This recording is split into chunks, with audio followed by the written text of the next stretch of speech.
Bonjour, oh. Bonjour à toutes et tous et bienvenue dans le projet de caisse d'alimentation de l'Aude.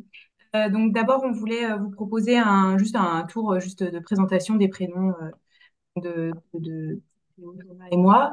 Donc voilà, moi c'est Manon, je travaille pour la structure Maison Paysanne de l'Aude.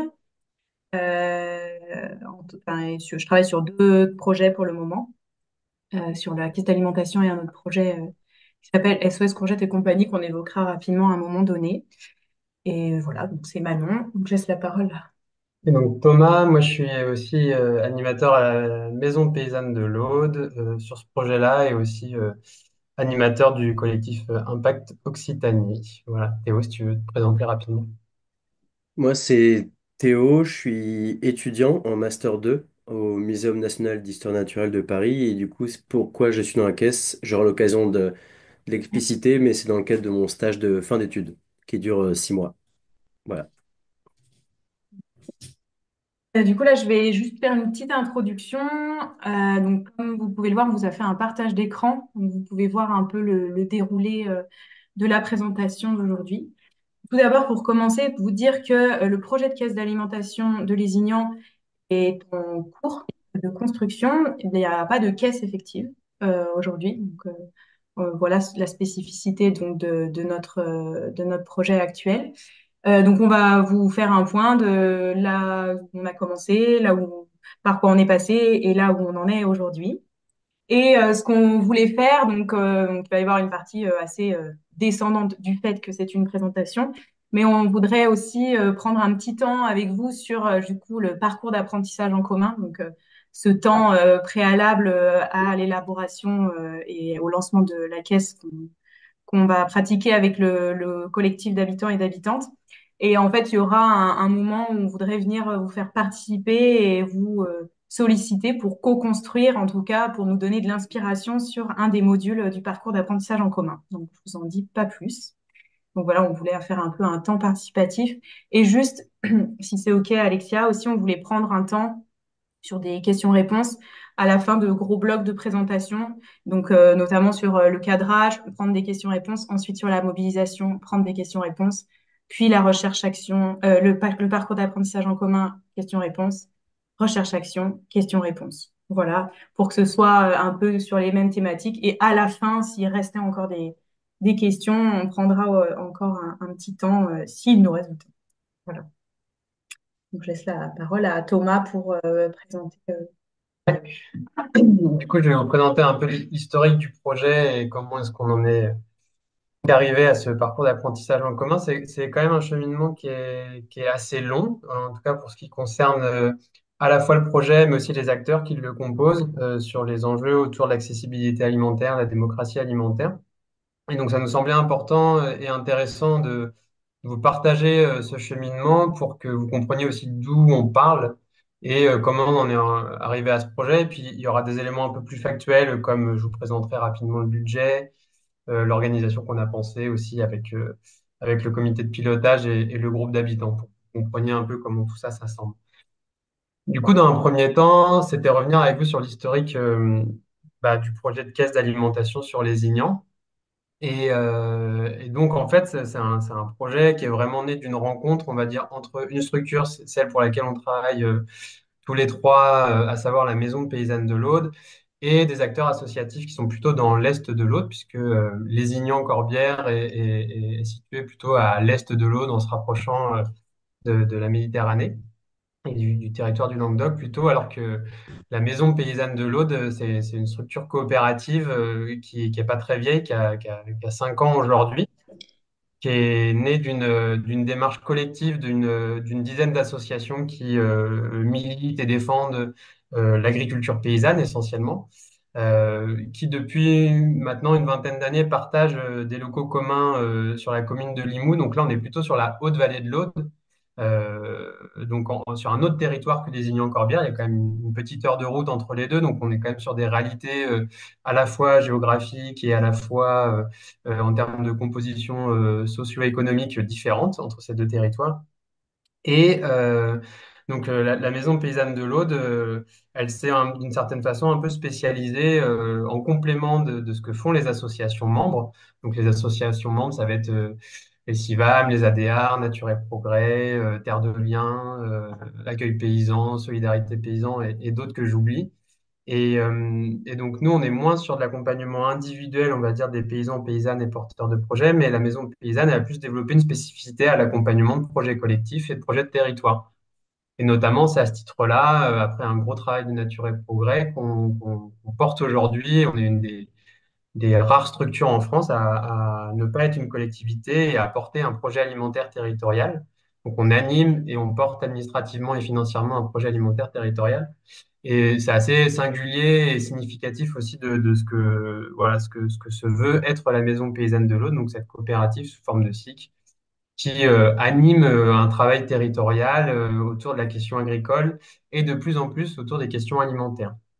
Et effectivement, en ayant eu cette entrée par les PAT, en ayant cette entrée à travers euh, diverses missions qu'on a, notamment d'animation des circuits courts et autres, on en est arrivé petit à petit à se questionner au début, on va dire, des années 2020, enfin en gros à l'époque du Covid et dans ces moments-là, autour des enjeux plus d'accessibilité alimentaire, qui étaient quand même des questions initialement qui n'étaient pas énormément traitées et finalement le fait que bah, le réseau CIVAM commence à travailler sur ce sujet-là au niveau national avec le projet accessible, le fait que nous on se mette à travers le Covid à accompagner les paysans paysannes sur les circuits de distribution et donc à se questionner sur comment les gens dans les territoires ruraux font pour manger les produits dont ils ont envie d'avoir accès. Eh bien, on a été confronté en fait assez rapidement à des enjeux pratiques et bien évidemment aussi socio-économiques d'accessibilité alimentaire. Et c'est à ce titre-là qu'on a commencé à un peu se pencher sur la question. On va dire, il y a eu plusieurs entrées. Il y a eu notamment à travers le PAT, on a mis en place des ateliers qu'on a appelés Mieux manger pour trois fois rien, avec là déjà des partenariats avec des acteurs sociaux, notamment avec Médecins du Monde sur le territoire de la Haute-Vallée de l'Aude. Donc là, c'est des ateliers qui sont adressés à des publics en précarité, dont l'objectif est de voir en allant sur des fermes comment est-ce qu'on peut réussir à cuisiner des produits locaux de saison et de qualité en ayant finalement le moins d'impact possible sur le portefeuille. Donc ça, c'est des choses qui nous ont quand même déjà un peu confrontés aux enjeux de démocratie et surtout d'accessibilité alimentaire. Puis, très concrètement, à travers l'épicerie paysanne ambulante et solidaire qu'on a montée, qui est un dispositif de circuit court sur la Haute-Vallée de l'Aude autour de Limoux, on a mis en place petit à petit un partenariat avec le Secours catholique qui a une antenne sur la commune de Quillan. Et donc, à travers ce circuit court, on produit et on propose aussi des paniers solidaires à destination du public accompagné par le Secours catholique. Et donc, toutes les semaines, ce public-là, il a accès à des paniers paysans quasi exclusivement bio, à des prix très réduits. Et la spécificité aussi de ce dispositif, c'est qu'on propose aux clients, on va dire, habituels du circuit de l'épicerie paysanne de participer économiquement. Donc, ils peuvent laisser, quand ils font leur commande, 1, 2, 3 euros. Et ça permet de financer en partie les paniers solidaires. Donc là aussi, ça nous a mis un peu le pied à l'étrier. Et d'ailleurs, si vous allez sur le site de de la sécurité sociale de l'alimentation, je crois que c'est ce projet-là qui est présenté pour la maison paysanne de l'autre, on l'a jamais mis à jour. Mais donc, c'est un peu ce qui nous a commencé à mettre le pied à l'étrier sur les enjeux d'accessibilité et de démocratie alimentaire. Et il y a aussi un autre projet qui s'appelle SOS Courgette et compagnie, qui est intéressant. Et je vais laisser Manon très rapidement présenter puisqu'elle en est l'animatrice. Oui, alors ce projet est né à travers le PAT départemental en 2022. Et du coup, il était porté par Nature et Progrès Aude à ce moment-là, et maintenant il a été récupéré par la Maison paysanne de l'Aude. Je le portais à ce moment-là et encore aujourd'hui. Et donc, c'est un dispositif qui consiste à sauver des surplus que pourraient avoir des paysans, paysannes ponctuellement sur leur ferme et à les aider à les acheminer, voire à les ramasser si besoin, auprès des structures de l'aide alimentaire qui, du coup, peuvent en faire profiter leurs bénéficiaires, de l'aide alimentaire ou de l'aide sociale. Et donc, du coup, pour permettre l'accessibilité à des produits locaux de qualité. Voilà, parce qu'on travaille principalement avec des paysans, enfin, des personnes qui répondant de l'agriculture paysanne. Voilà, pour ça. Donc ouais, c'était important pour nous de vous faire un peu ce petit panel pour vous dire aussi d'où on partait. Et toutes ces initiatives qu'on a portées ou auxquelles on a participé, bah, petit à petit, elles nous ont fait nous questionner au-delà des enjeux d'accessibilité alimentaire, plutôt sur le volet aussi démocratique. Et chemin faisant, on s'est intéressé petit à petit au projet là, qui naissait par ailleurs en France, dont on entendait parler notamment à travers la Confédération paysanne de sécurité sociale de l'alimentation qui, donc en 2020-2021, était de l'ordre de l'écriture d'un projet collectif centré sur les trois piliers. Mais il y avait une petite mail list qui commençait à tourner sur les acteurs locaux qui pouvaient être intéressés par ce projet de sécurité sociale de l'alimentation. Et assez rapidement, au niveau de la maison paysanne de l'Aude, voilà, on s'est rapproché de cette mail list qui était animée par Mathieu Dalmet. Et on s'est retrouvé dans ce réseau qu'on a appelé réseau des dynamiques locales de sécurité sociale de l'alimentation, qui était un peu en parallèle du collectif SSA. Et pour nous, ça a été hyper important finalement de rejoindre un peu cette dynamique-là pour à la fois s'acculturer à tous ces enjeux qu'on n'avait pas tous soupçonnés de démocratie, et d'universalité qu'il pouvait y avoir autour de l'alimentation. Et puis trouver un espace aussi où on pouvait confronter nos projets, nos idées avec d'autres acteurs locaux, quoi. Et donc ça a été hyper structurant finalement, à la fois sur le territoire de porter des initiatives, mais aussi de pouvoir les partager à un niveau plus macro, national, avec d'autres porteurs de projets et de réfléchir tous ensemble à comment est-ce qu'on pouvait mettre ça en musique dans nos territoires respectifs. Et donc, voilà, portant cette volonté d'aller vers une initiative de sécurité sociale de l'alimentation sans savoir trop à quoi elle pouvait ressembler, on a profité en 2022 de l'appel d'air qu'il y a eu d'une certaine façon à travers le plan de relance qu'a mis en place l'État suite au Covid, qui a permis la création et le fait d'alimenter financièrement pas mal de projets alimentaires territoriaux. On a profité de cette opportunité financière pour proposer une exploration sur le territoire audois de comment la sécurité sociale de l'alimentation pourrait prendre forme, qui s'y intéressait, et voir s'il y avait des forces vives, des structures qui auraient envie d'aller plus loin dans le fait d'expérimenter cette proposition politique sur le territoire audois, quoi. Donc, on s'était pas engagé à constituer une caisse ou quoi que ce soit. On était vraiment par rapport au projet alimentaire territorial du conseil départemental, on était vraiment sur une entrée exploratoire, on va dire. Et donc, on l'a fait pas mal à travers sur l'année 2022. Donc là, en l'occurrence, à cette époque-là, il y avait que moi qui étais salarié sur le projet. J'avais une dizaine d'heures par semaine. Et on a organisé notamment pas mal d'événements. On a fait venir Mathieu Dalmet, justement, à travers Impact Occitanie à la Maison Paysanne. On a fait des rencontres avec les PAT d'Occitanie sur l'accessibilité alimentaire. On a accueilli ce réseau naissant des dynamiques locales de sécurité sociale de l'alimentation en juin 2022 à la Maison Paysanne durant un week-end. On a fait des projections débats, des stands. Bref, je me suis un peu déplacé. À la fois, je suis allé sur des événements et à la fois, on en a animé pour voir comment cette proposition politique elle portait. Et à chaque fois, on a plutôt rencontré, on va dire, plutôt de l'intérêt assez partagé. Il y a souvent eu du monde sur les temps qu'on a organisés parce que voilà, la proposition de sécurité sociale de l'alimentation a commencé aussi à avoir un espace médiatique qui était un peu plus important. Il y avait la caisse de Montpellier qui était en constitution en même temps, donc qui n'était pas encore effective, mais qui commençait quand même aussi à faire parler pratiquement de ces projets-là. Et donc petit à petit, on, on a vu qu'il y avait en tout cas un intérêt des acteurs locaux et des habitants de l'Aude par rapport à cette proposition politique. Ça nous a amené fin 2022 à une rencontre qui est celle qui est constitutive pour le projet de quai d'alimentation sur les Ignans, puisque on s'est, à travers différents échanges, on s'est rendu compte qu'il y avait sur le territoire de l'Est de l'Aude un collectif d'associations qui avait aussi réfléchi et la volonté d'aller plus loin sur les enjeux d'accessibilité et de démocratie alimentaire. collectif qui était composé de Chemin Cueillant, qui est une association d'agroécologie paysanne dans le Minervois. Donc, le Minervois, c'est à cheval sur l'Aude et l'Hérault. D'un collectif informel qui s'appelle Un pas de côté, qui a pour modèle la coopérative intégrale telle qu'elle existe en Catalogne espagnole et dont l'objectif est un peu de collectiviser notamment l'alimentation et les moyens de production de son alimentation. Il y avait un groupe local de Greenpeace, déjà très actif à l'époque dans le réseau Alternativa et puis qui se retrouve beaucoup à travers Greenpeace aujourd'hui. Et puis l'atelier paysan, puisqu'on a la chance dans le nord de l'Aude, en l'occurrence, c'est pas dans l'Aude, c'est dans l'Hérault, mais c'est juste à la frontière, d'avoir une antenne de l'atelier paysan, à Féline-Minervois en l'occurrence.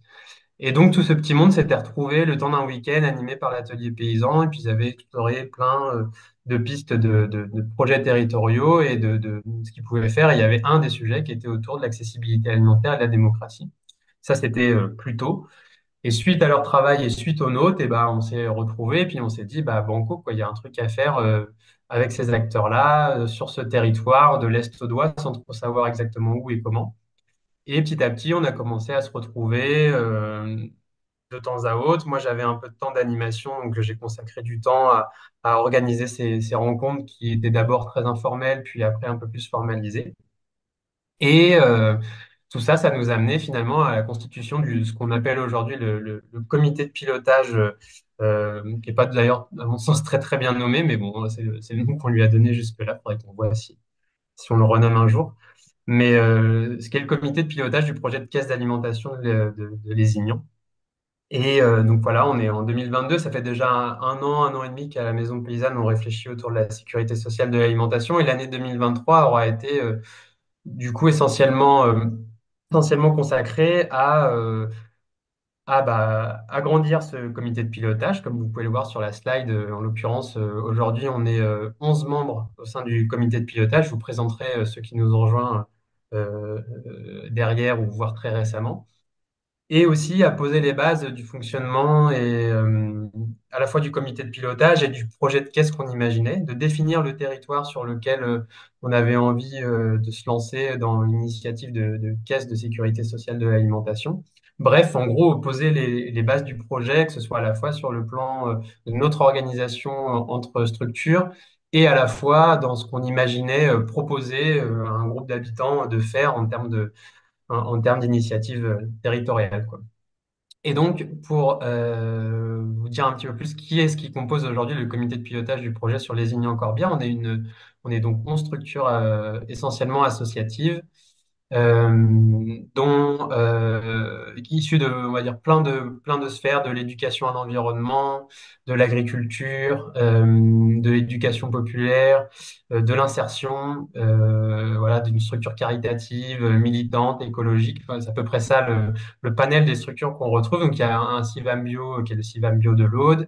Il y a le collectif Les Pieds dans le Plat, qui est un collectif de cuisiniers, cuisinières, diététiciens, diététiciennes, nutritionnistes qui œuvrent pour faire évoluer notamment la restauration collective vers des pratiques plus vertueuses. Donc, nous, on a la chance sur Lézignan d'avoir un cuistot très engagé, un cuistot de collège, Pierre-Yves Rommler, qui est très engagé et donc qui fait partie de notre comité de pilotage. Chemin Cueillant, l'association que je vous ai présentée tout à l'heure. On a aussi Éclat, qui est membre de France Nature Environnement, qui est l'antenne audoise de France Nature Environnement, donc avec une entrée sur la défense des enjeux environnementaux et de biodiversité. On a Géote, qui est une structure d'éducation populaire et d'éducation à l'environnement et au développement durable en EDD, qui rassemble, on va dire, qui est une tête de réseau qui rassemble tous les acteurs de l'éducation à l'environnement sur le territoire audois. Donc, avec cette entrée, voilà, éducation populaire, éveil à l'environnement, qui est hyper intéressant dans le groupe. Il y a Greenpeace, qui est plutôt sur une entrée militante, l'atelier paysan que je vous ai présenté, la maison paysanne, et aussi trois autres acteurs que sont le MP2 Environnement, qui est un chantier d'insertion sur le territoire de Lézignan, qui est un acteur qui a une trentaine d'années et qui est très identifié sur le territoire des Aignan-Corbière. C'est important de le souligner parce que ils nous permettent d'avoir vraiment une accroche forte avec à la fois les acteurs du territoire, les élus locaux.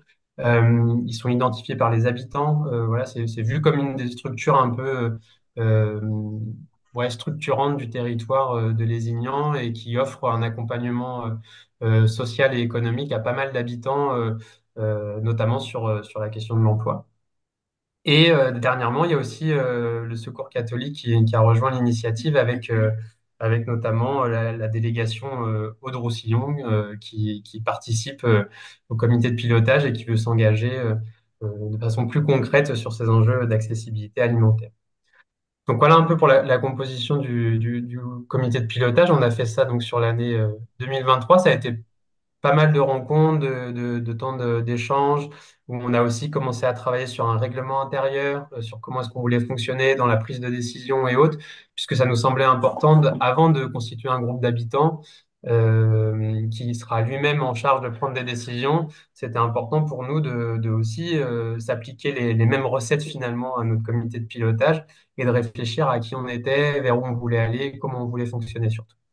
Et donc, on a passé pas mal de temps là-dessus. Et on en est arrivé un peu à ce schéma de gouvernance, si on peut dire, du projet de caisse d'alimentation. Donc ça, c'est un schéma qui est propre au comité de pilotage, hein, qu'on a soumis au collectif d'habitants nouvellement constitué. Mais c'est surtout pour vous montrer comment est-ce qu'on imagine un peu la répartition des fonctions en fait entre les différents acteurs qui gravitent dans le projet de caisse. Et donc voilà, le comité de pilotage, lui, il était là pour impulser l'initiative. Il a une mission d'animation en général du projet, et notamment à travers moi, Manon, Théo, sur l'animation pratique à la fois du COPIL et du groupe d'habitants. Il est là pour faciliter justement la vie de ce collectif d'habitants. Et on a fait un gros travail de représentation sur lequel je reviendrai un petit peu après, qui a été important dans la compréhension, l'acceptation et le soutien du projet par les acteurs du territoire. Le collectif d'habitants, donc, son objectif, on vous en parlera un petit peu plus après, mais c'est que ce soit lui qui vraiment pilote, décide comment cette caisse d'alimentation elle va fonctionner et quels sont les critères qui vont la déterminer. C'est pour ça que d'ailleurs, sur le petit logo du comité de pilotage, on a mis des clés, parce que nous, notre objectif, c'est vraiment de filer les clés du camion au collectif d'habitants et qu'après, il soit seul maître à bord du dispositif, quoi. On est vraiment dans l'objectif de faire démocratie dans ce sens-là, un peu sur une initiative de convention citoyenne où on y aimerait aller vraiment jusqu'au bout de la convention citoyenne, c'est-à-dire qu'au-delà de proposer, ce collectif d'habitants, il décide, quoi, et de redonner du pouvoir d'agir à ce collectif d'habitants. Et donc là, on en est dans la phase de formation, puisqu'on a engagé le parcours d'apprentissage en commun. On y reviendra dessus. Mais voilà, le collectif d'habitants, au-delà de se former, il a aussi un petit rôle de mobilisation sur le territoire. C'est lui qui aussi, à l'avenir, de plus en plus représentera l'initiative. Donc là, on est dans une forme de glissement en ce moment entre le comité de pilotage qui avait beaucoup de fonctions et puis petit à petit, c'est le collectif d'habitants qui va incarner, représenter, qui va décider du projet jusqu'à ce qu'il soit seul maître à bord, quoi. Et enfin, quelque chose qui est important dans notre initiative, et on y reviendra notamment par rapport au territoire, c'est que il y a des acteurs sur le territoire de Lézignan et de ses alentours, et ça nous semblait important avant de se lancer de vraiment créer du lien avec eux. Quand on dit acteurs, on pense un peu à tous, hein. C'est à la fois les élus, c'est à la fois les acteurs sociaux du territoire, les acteurs associatifs, voire les acteurs économiques. Et ça nous permet, en fait, en tout cas, en rentrant en contact avec eux, de à la fois comprendre les enjeux du territoire, de comprendre aussi les enjeux des personnes qui les accompagnent, puisque la plupart des acteurs qu'on a rencontrés accompagnent des typologies de publics différentes, mais ça nous permet aussi d'avoir cette vision-là. Et puis, ça nous permet aussi de gagner en légitimité, comme on vous l'a dit tout à l'heure, notamment nous, la Maison Paysanne de l'Aude, on est basé dans la Haute-Vallée, à Limoux. Lézignan, c'est un territoire qu'on connaît très peu, sur lequel on a très peu d'accroches. Vous le verrez, c'est un territoire qui est pas orienté vers un modèle d'agriculture paysanne, donc on a aussi assez peu comment dire, de liens paysans, si on peut dire, sur ce territoire-là. Donc on a tout à gagner aussi à vraiment prendre le temps de tisser des liens de confiance, d'être transparent avec les acteurs du territoire.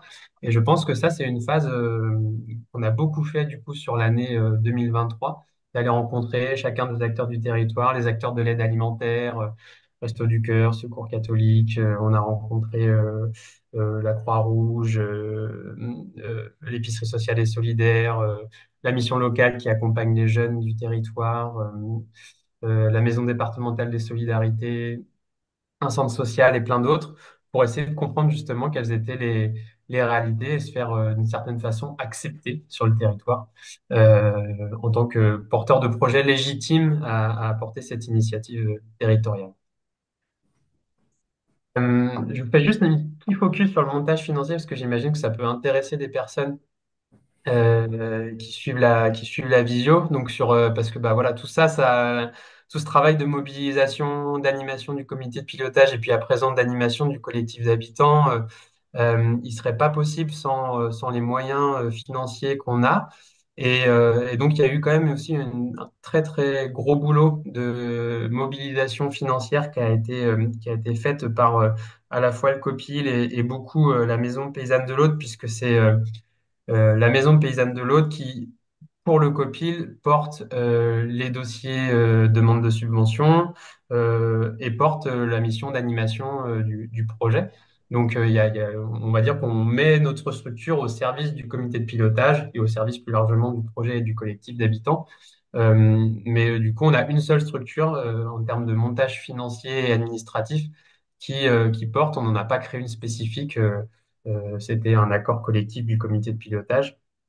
Et donc, c'est la maison paysanne qui s'est pas mal frottée à ces demandes de subventions. Et une des subventions principales qu'on a, et qui vraiment nous permet aujourd'hui d'être, je dirais pas serein, mais de pouvoir engager bien plus facilement le projet, c'est celle qu'on a à travers la DRAF, donc la représentation du ministère de l'Agriculture à l'échelle régionale, si on peut dire.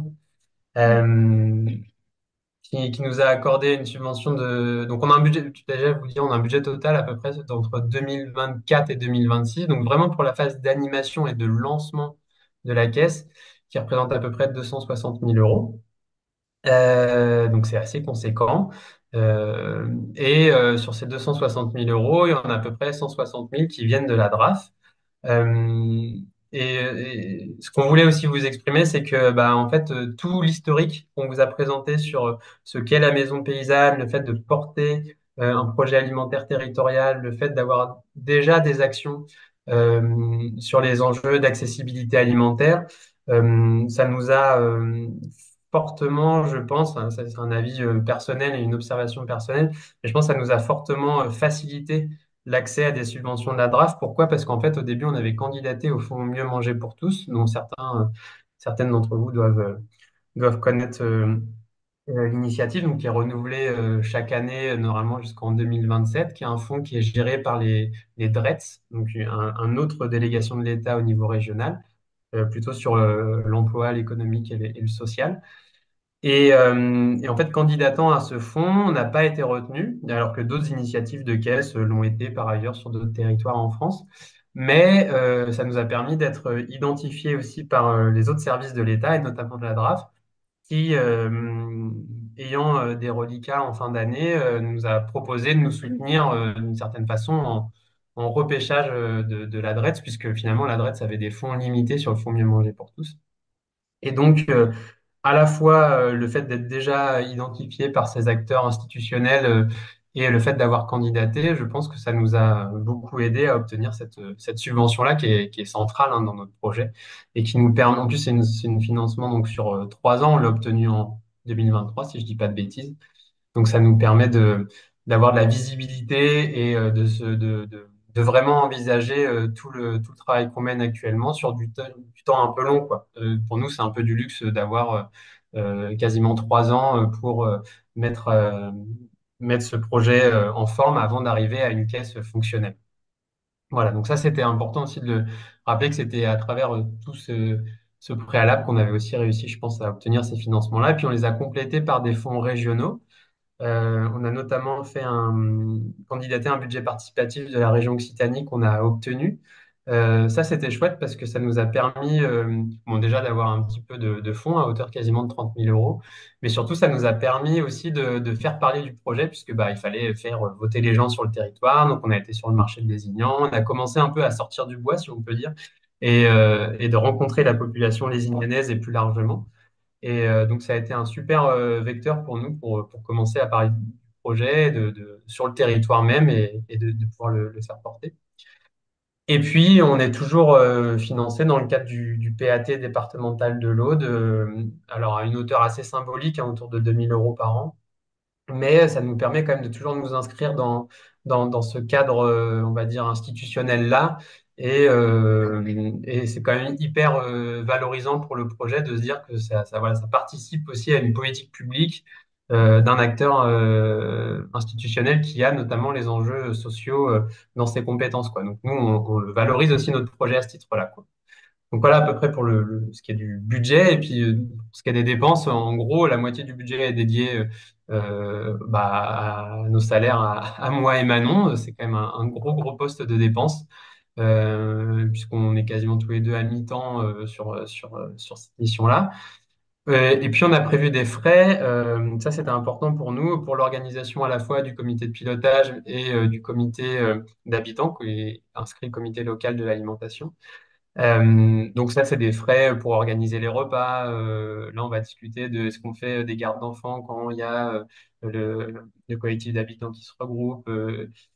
Ça peut être défrayer les déplacements pour certains, pour qu'en gros, le plus grand nombre se sente à l'aise de venir participer et se sente invité à venir participer à ce collectif-là, quoi. Donc forcément, ça engendre des frais et c'était important pour nous de les considérer dès le début dans notre budget, quoi. De la même façon, on a aussi considéré des frais d'intervenants extérieurs, d'expertise ou de capitalisation par la recherche, qui est le travail que mène actuellement Théo, pour apporter aussi, on va dire, des compétences extérieures pour nous appuyer sur l'animation et sur la vie du projet. Voilà un peu. Et si, juste quand même, conclure sur le budget en disant que bah, pour nous, c'était important de considérer aussi une participation au collectif SSA. Donc, on l'a toujours inscrit dans notre budget. Donc, notre adhésion en fait au collectif, qui est une adhésion libre, chacun met le montant qu'il veut. Nous, on l'a inclus dans notre budget pour bah, contribuer aussi à l'effort collectif et surtout à la constitution collective de cette dynamique, sachant que la plupart du budget est utilisé pour pouvoir organiser des rencontres physiques entre les membres du collectif. Voilà, je finirai juste sur cette partie sur pourquoi est-ce qu'on en a choisi finalement Lézignan, Corbière. Donc Lézignan, ça peut paraître un peu spécifique parce qu'en fait, longtemps, les acteurs qu'on a rencontrés, et notamment les premiers là qu'on a rencontrés quand on a décidé de partir sur une initiative de caisse de sécurité sociale de l'alimentation, on s'est posé la question, est-ce qu'on va plutôt à Narbonne, qui est une petite ville de 50 000 habitants, avec sa périphérie, est-ce qu'on va vraiment sur un territoire très rural, dans un village? Voilà, en fait, on n'avait pas d'ancrage territorial très important. Et puis, assez rapidement, finalement, notre intérêt s'est porté sur la commune de Lézignan en tant que bassin de consommation, on va dire. Pourquoi? Parce que c'est une commune qui, on va dire, cumulait un petit peu les difficultés par rapport aux enjeux d'accessibilité alimentaire. C'est d'une certaine façon, elle a une autonomie alimentaire qui est très, très limitée, puisqu'on est sur un territoire ultra majoritairement dominé par de la viticulture plutôt intensive. Donc, on a une autonomie alimentaire très faible sur le territoire, avec très peu de production d'agriculture vivrière et nourricière.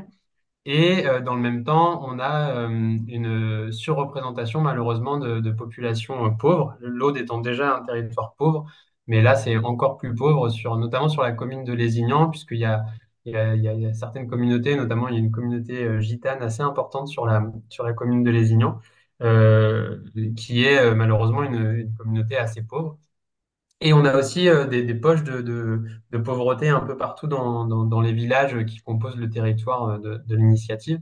Donc ça nous semblait intéressant bah, finalement pour voir comment est-ce qu'une caisse d'alimentation pouvait avoir un pouvoir transformatif sur le système alimentaire, à la fois sur la production et à la fois sur la consommation.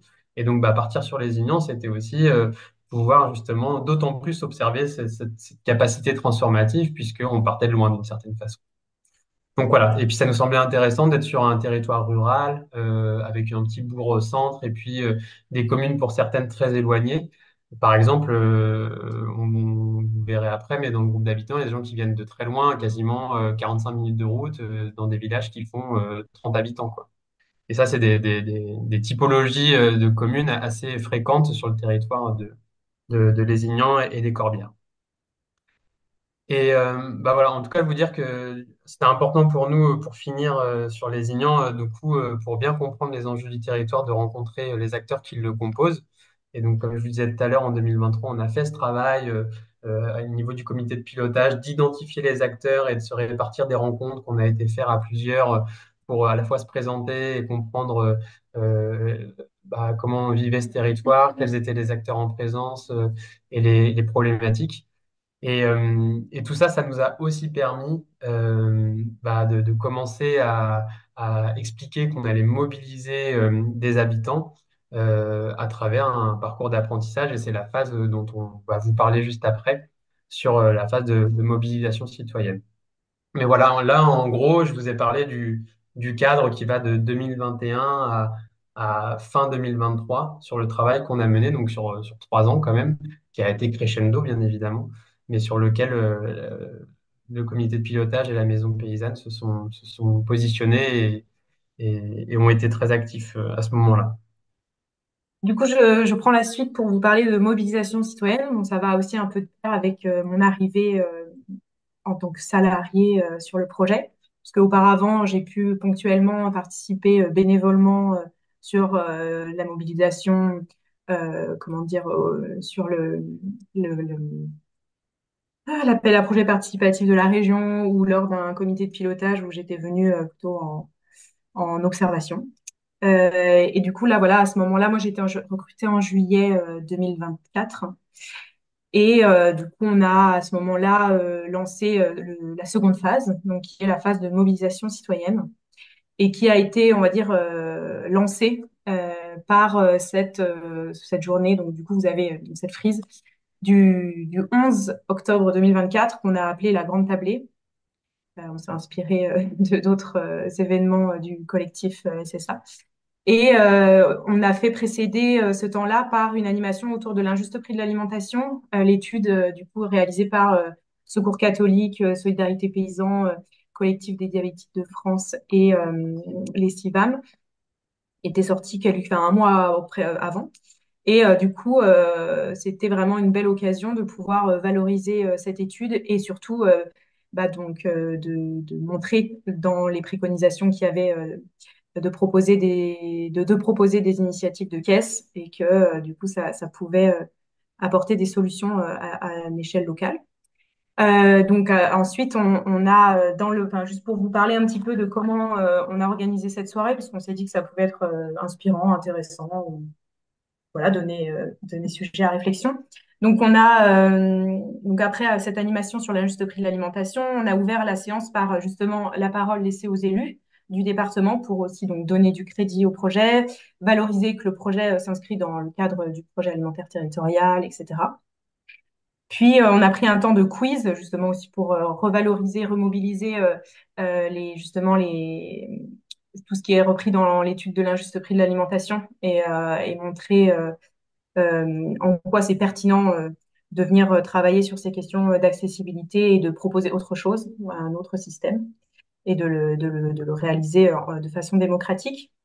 Et puis ça avait un côté participatif assez chouette. Pour préciser, il y avait à peu près une centaine de personnes à cette soirée, donc ça avait bien fonctionné la phase de mobilisation et du coup tout le travail que vous a présenté Thomas, ça a contribué au fait qu'il y ait pu y avoir autant de monde ce jour-là.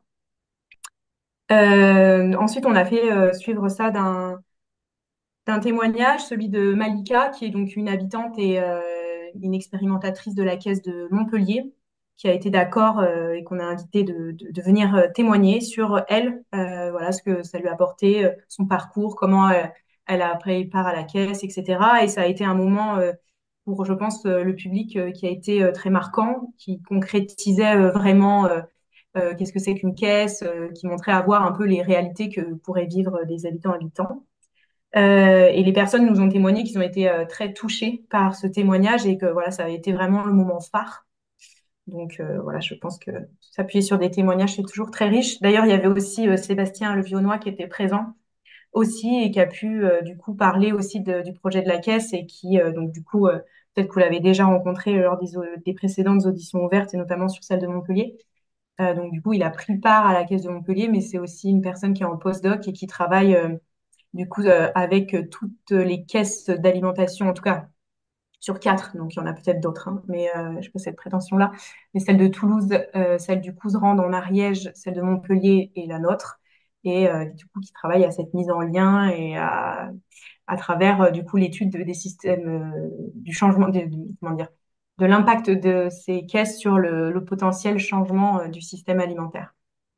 J'espère que je n'écorche pas son sujet de, de travail. Donc ensuite, on a fait suivre ça, donc pareil, d'un temps de questions-réponses, d'échanges, etc.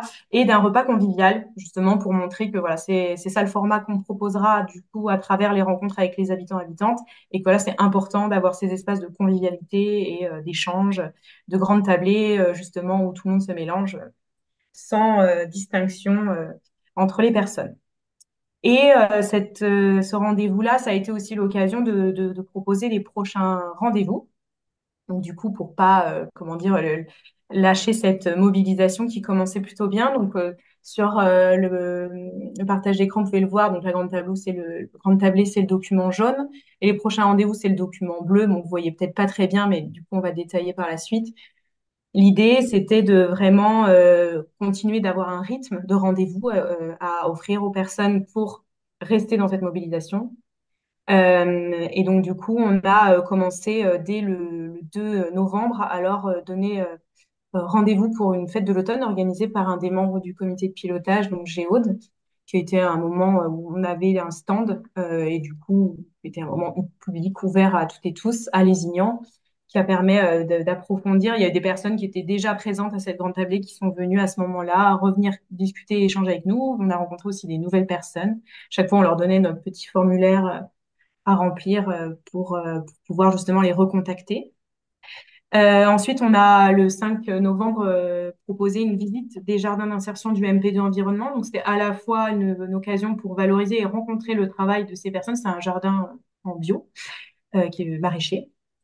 Et du coup, c'était aussi l'occasion d'ouvrir cet espace-là au grand public et à nouveau d'échanger sur le projet, etc. Puis, on a profité du festival alimentaire donc, qui a lieu chaque année autour de octobre-novembre et pour organiser des projections débats ou pour contribuer et participer à des projections débats qui étaient organisées par des partenaires associatifs du territoire estaudois, qui ne sont pas forcément au sein du comité de pilotage et du coup avec qui on a des chouettes relations de partenariat. Donc, on a projeté un film qui s'appelle Demain la vallée, donc, qui parlait de démocratie participative et citoyenne. Donc voilà, c'était l'occasion d'engager le débat. Puis après, on leur a proposé assez rapidement aussi, parce qu'il y avait des personnes qui ont vraiment exprimé l'envie d'aller vraiment rapidement dans du concret. Et donc à ces personnes-là qui avaient donc dans le formulaire coché la partie nous voulons rejoindre le comité d'habitants tout de suite. On leur a proposé de se rencontrer sur 2 temps principalement. Donc le 14 décembre et le 18 janvier. Donc on peut les voir, c'est du bas. Pour esquisser les contours du collectif d'habitants d'habitantes. Donc voilà, parce qu'il y avait cette réflexion, on s'est dit, bon, ok, si le groupe n'est pas au complet, que ces personnes sont ultra motivées, que nous, on a un enjeu d'avoir de la diversité, à défaut de l'avoir de la représentativité, parce que voilà, c'est un autre engagement d'avoir de la représentativité au sein d'un groupe d'habitants, d'habitantes, au stricto sensus. Mais à minima de la diversité, on s'est dit, on peut parler d'esquisser les contours parce qu'on va mettre à contribution ces personnes dans la phase de mobilisation, donc faire du participatif dès le départ et du coup nous les mettre à contribution pour aller rencontrer d'autres personnes et ou pour commencer à élaborer le parcours d'apprentissage en commun avec elles et eux, les questionner sur où est-ce qu'on pourrait aller rencontrer des personnes pour toucher un maximum de monde et leur parler de cet enjeu de diversité qu'on voulait au sein du groupe. Et vraiment, on avait ce discours-là qui peut-être parfois peut, pour nous, peut-être aussi pour eux et elles, être inconfortable de dire potentiellement, vous ne ferez pas partie du groupe final. Donc, c'était, en tout cas, c'était le parti qu'on a pris. Et c'était assez OK. Ça a été assez quand même accepté par les personnes. Donc voilà, donc c'était ces temps-là, donc sur le même principe que ce qu'on va faire au sein du parcours d'apprentissage en commun, un temps d'échange collectif, toujours avec des outils d'éducation populaire et de l'animation. Et après, ce serait suivi d'un repas partagé offert pour justement les personnes, leur permettre, leur faciliter, comme disait Thomas, lever le plus possible les freins pour qu'ils puissent participer et pas se dire aussi que potentiellement, ils vont en plus engager des frais en plus de leur temps un samedi matin. Ensuite, en fait, dans cette réflexion-là, on s'est dit, OK, donc ça, c'est des rendez-vous grand public où soit des fois, on peut croiser des personnes qui passaient par là, mais en fait, où il y a des personnes qui engagent le processus de venir à nous. Et on s'est dit que nous, on voulait aussi engager le processus que nous, on allait vers les personnes, et notamment vers des personnes qui se sentiraient pas forcément légitimes de venir ou qui se sentiraient pas forcément concernées parce que pas légitimes ou d'autres freins ou facteurs divers et variés. Et donc, on a lancé là une phase d'animation auprès de partenaires qu'on avait rencontrés qui accompagnent des publics en situation de précarité ou éloignés peut-être de ces questions-là. Donc, dans ce cadre-là, on a rencontré la première rencontre, c'était le 14 janvier, euh, des femmes auprès de la structure du CIDFF, donc qui est une structure qui accompagne généralement des femmes victimes de violences ou qui s'occupent de tout ce qui est violence intrafamiliale. Mais en tout cas, la spécificité à Lézignan, c'est qu'ils ont aussi des actions de centre social et ils accueillent un public plus large, y compris donc, des hommes. Donc, on a réalisé cette animation je vous mets la slide suivante. Là, il y a eu d'autres animations de ce type qui ont suivi, donc avec dans différents lieux. Donc, par exemple, enfin, je passe la partie effervescence paysanne, je reviendrai dessus. Donc, plutôt avec la mission locale, donc pareil, donc avec des jeunes voilà, qu'on a mobilisés. Après aussi avec le centre social l'AMI, donc qui a un centre social, mais qui est plutôt qui s'adresse plutôt à un public issu de la communauté gitane, même s'il s'adresse à tout le monde. Mais on a aussi fait un atelier auprès du public des chantiers d'insertion du MP2 environnement. Et en fait, à chaque fois, pour vous parler du format qu'on a utilisé pour ces animations, l'idée c'était de, de, de venir échanger avec eux, et de vraiment pas prendre une posture descendante quelconque, parce que voilà, partir, on a pris ça à Cadenet du principe que tout le monde était des experts du quotidien, des experts du quotidien, et de venir les questionner sur leur réalité.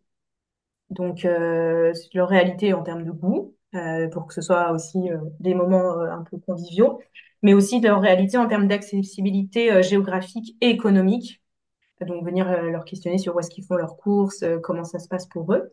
Et du coup, d'échanger à ce propos-là et d'ensuite d'embrayer sur la caisse et de leur dire que c'était pas la solution qui allait changer leur vie, mais que en tout cas, c'était une piste de solution qui prenait en compte et qui en fait avait souhait de les inviter à venir participer et de prendre en compte justement ces réalités-là.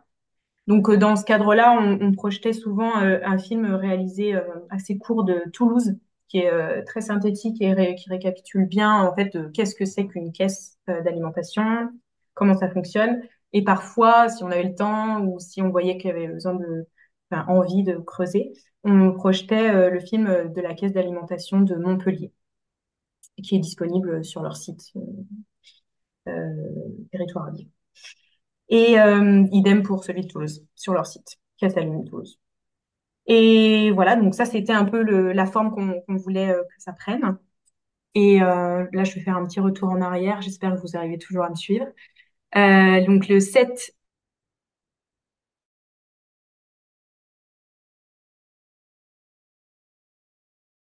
enfin, pas que là, du coup, et ses partenaires, parce que comme expliquait Thomas, on est une coopérative qui inclut plusieurs structures. Ah, connexion instable. J'espère que tout le monde m'entend bien encore. Donc plusieurs structures et donc on s'est retrouvés à Lézignan. Donc c'était aussi un choix d'être dans cet endroit-là pour valoriser aussi le projet de caisse d'alimentation entre autres et aussi pour se décentrer aussi un peu de la Haute-Vallée et aller vers des territoires où on est peut-être un peu moins présent physiquement pour certaines, puisque l'ADR, par exemple, a toujours une, euh, une permanence à Lézignan, Narbonne et ailleurs. Donc du coup, on en a profité pour demander à Mathieu Dalmet de venir réaliser sa conférence gesticulée. Du coup, pareil, grand succès, il y a eu 80 personnes à peu près qui sont venues, donc des nouvelles inscriptions de personnes qui se montrent intéressées par la caisse. Et le lendemain, on a proposé un temps d'atelier, donc avec aussi bien des membres ou des sociétaires de la Maison paysanne de l'Aude que donc Mathieu Dalmet, nous trois, donc Théo, Thomas et moi, et des habitants, habitantes qui soit étaient venus juste à la conférence la veille, soit venaient régulièrement nous rencontrer. Et du coup, là, on a travaillé sur le parcours d'apprentissage en commun particulièrement. Du coup, sur quelles seraient leurs envies, leurs besoins. Donc voilà pour ça. Ensuite, voilà, il y a eu d'autres moments publics. Voilà, on a intervenu après une conférence d'une personne qui s'appelle Bertrand Clavry, qui a publié un livre, donc qui est une célébrité locale et qui du coup faisait un cycle de conférences et qui nous a proposé de venir présenter le projet de caisse, puisque ce chapitre qui est présenté par la démocratie participative et il voulait montrer en exemple ce qu'on proposait à une échelle locale. Et voilà, comme on avait en plus aussi développé des partenariats, un lien et un partenariat avec la médiathèque, c'était l'occasion aussi de valoriser ça. Il y a eu un autre temps fort aussi qui est assez récent. Donc le 25 mars, on a réalisé un atelier cuisine avec une diététicienne nutritionniste qui fait aussi partie du collectif Les Pieds dans le Plat, qui est un des membres du comité de pilotage. Et là, on a réuni des publics qu'on avait déjà croisés, donc issus de la Maison des Solidarités. Donc, là, non, pour le coup, mais du coup, c'était l'occasion, du MP du Environnement et de la mission locale. Et du coup, ça a permis de passer un moment de convivialité et de reparler à nouveau du projet. Enfin, voilà, c'est quelque chose qui a très bien fonctionné, qui a eu pas mal de succès, de passer directement par l'alimentation. D'ailleurs, c'est à ce moment-là qu'il y a un des jeunes de la mission locale qui a décidé de venir prendre part au collectif d'habitants d'habitantes.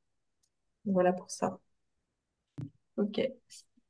Du coup, voilà, donc le collectif d'habitants d'habitantes, comme l'a présenté Thomas dans la question de la gouvernance.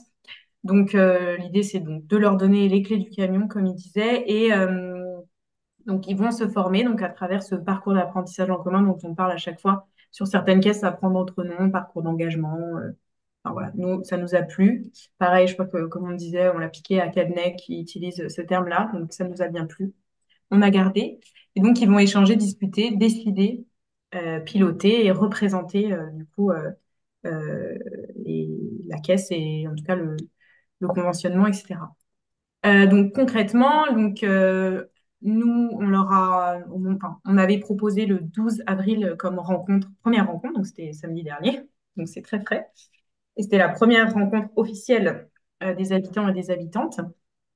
Et en amont, on leur a envoyé un questionnaire assez court pour les questionner, pour enfin, voilà, pour qu'ils puissent candidater, mais du coup, on n'a pas voulu utiliser ce terme-là, mais en tout cas, pour y mettre le souhait de participer. On avait fixé la jauge à 35. Finalement, on a eu 31 candidatures, ce qui allait très bien. Donc, tout le monde, toutes les personnes qui ont souhaité prendre part à la caisse ont pu l'intégrer. Donc, c'est assez chouette. Et en fait, on a pu constater une certaine diversité de profils socio-économiques. Donc, voilà, on avait quand même posé un certain nombre de questions. Donc, on vous a mis quelques camemberts et diagrammes pour vous rendre compte. Donc, voilà, donc on vous a parlé de ce jeune homme issu de la mission locale qui a rejoint le collectif d'habitants. Et puis ensuite, vous pouvez voir, enfin, voilà, c'est très parlant, les différentes, donc il y a à peu près 9 personnes, il y a 9 personnes entre 30 et 45 ans, 8 entre 45 et 60 ans, 11 entre 60 et 75 ans, et 2 entre 75 et 199 ans. Voilà. Ensuite, là, on voit que bon, il y a un équilibre homme-femme. Bon, après, voilà, dans les autres caisses, on avait aussi entendu que il y avait majoritairement des femmes, mais là, c'est vrai que c'est quand même un peu plus équilibré. Il y a une spécificité de la caisse de Lézignan du fait, je, on a identifié que c'était du fait aussi que les structures porteuses et aussi au sein du comité de pilotage travaillant sur la paysannerie étant assez représentés, il y a 6 paysans-paysannes, soit 20% du nombre du nombre d'habitants qui sont voilà, des paysans-paysannes. Donc, c'est quand même euh, voilà, une spécificité à relever. Il y a 5 membres qui sont issus du centre de la ville-centre de Lézignan-Corbière. Et sinon, l'ensemble des habitants-habitantes sont répartis sur le territoire périurbain et rural. Voilà.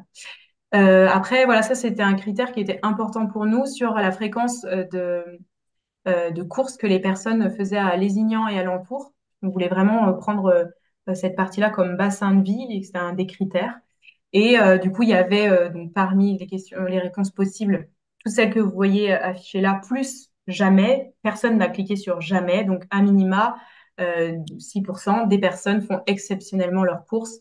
Mais sinon, il y a 80% des personnes qui font tout le temps ou souvent leurs courses sur ce territoire. Donc, c'est plutôt chouette. Ça répond bien aux critères qu'on avait posés.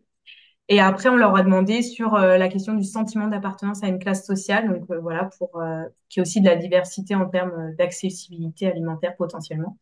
Et du coup, comme vous pouvez le voir, c'est assez équilibré entre des personnes qui sont considérées comme défavorisées, donc 13%, des gens plutôt aisés 20%, classe moyenne 36% et les classes populaires 30%. Donc voilà, 43% de personnes qui se disent issues plutôt de la classe populaire, qui était pareil, par ailleurs, du coup, un critère aussi important pour nous dans ce processus d'aller vers, du coup, d'ouvrir vraiment ce collectif à des personnes plutôt en situation de précarité.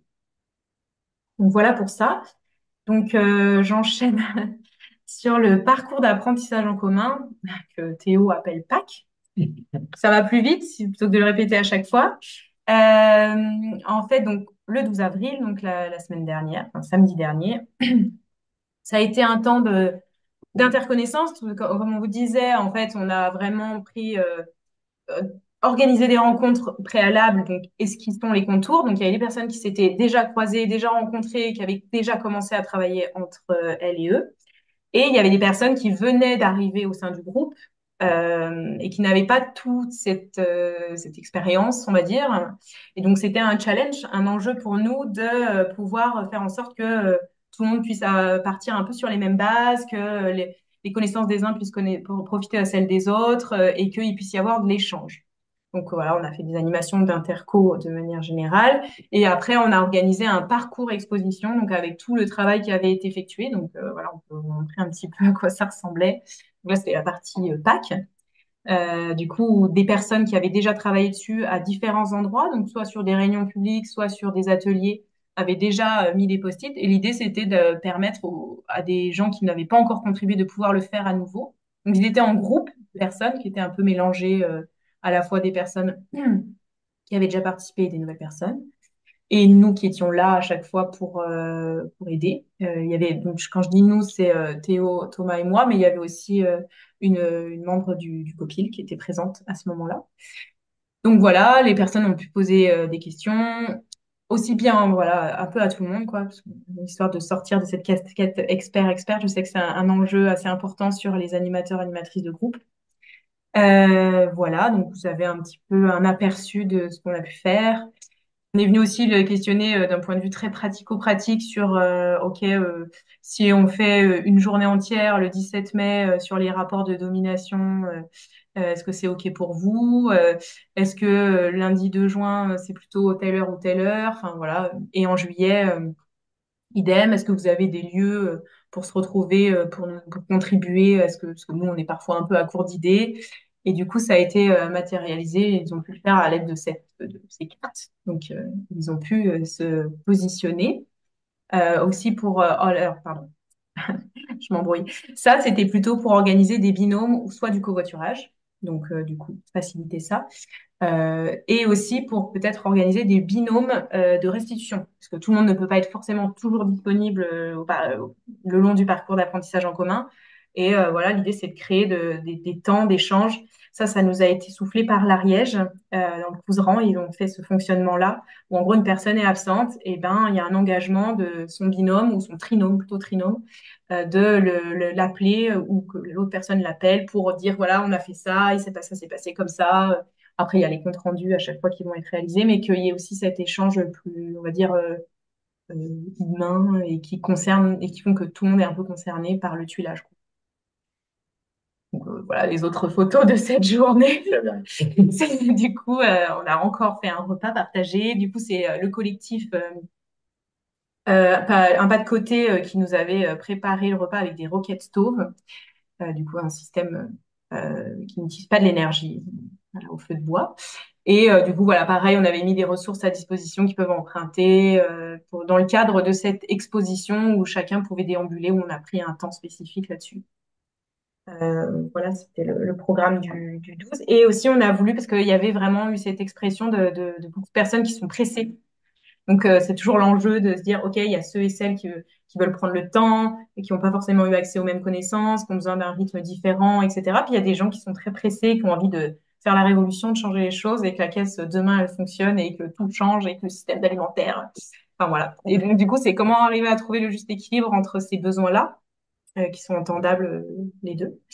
Et du coup, voilà, on a organisé une table ronde et grâce au fait qu'il y a 6 paysans, paysannes au sein du groupe et qu'on avait sollicité en amont pour savoir si c'était OK de prendre un temps de table ronde où on leur posait des questions euh, et où il y avait un échange. On donnait des supports de diagnostic différents aux personnes de l'Assemblée qui pouvaient poser des questions. Et voilà, ça a donné lieu à un échange très riche et qui a été salué d'ailleurs à la fin parce qu'on a fait un petit pépité casserole classique pour la restitution et le bilan. Voilà. Ensuite, le 17 mai, on voudrait parler, je parlerai du fil rouge après, des rapports de domination, mais ça, donc Théo en parlera plus amplement tout à l'heure. Le 2 juin, on voudrait parler système alimentaire. Donc là, on va solliciter Sébastien Le Bionnois pour venir parler de ces enjeux-là, qui anime une animation sur le yaourt à la fraise, justement, des greniers d'abondance dont il était membre et bénévole avant même de commencer sa thèse. Et ensuite, le 5 juillet, c'est là qu'on veut venir vous questionner. On va parler de pratiques agricoles. Mais avant ça, on a symbolisé là avec un petit fil rouge euh, quelque chose qui nous paraît important et qui aussi s'est inspiré de ce qu'on a appris lors d'échanges en intercaisses. Donc, Alexia en parlait que ce serait sur un autre temps qu'on pourrait développer ça, si vous avez des questions là-dessus. Mais qu'en gros, là où on a rencontré d'autres personnes qui portent des projets de caisse qui nous ont un peu témoigné que des fois, le conventionnement, ça arrivait un peu tard pour eux sur cette question-là et sur l'appropriation par le collectif d'habitants d'habitantes.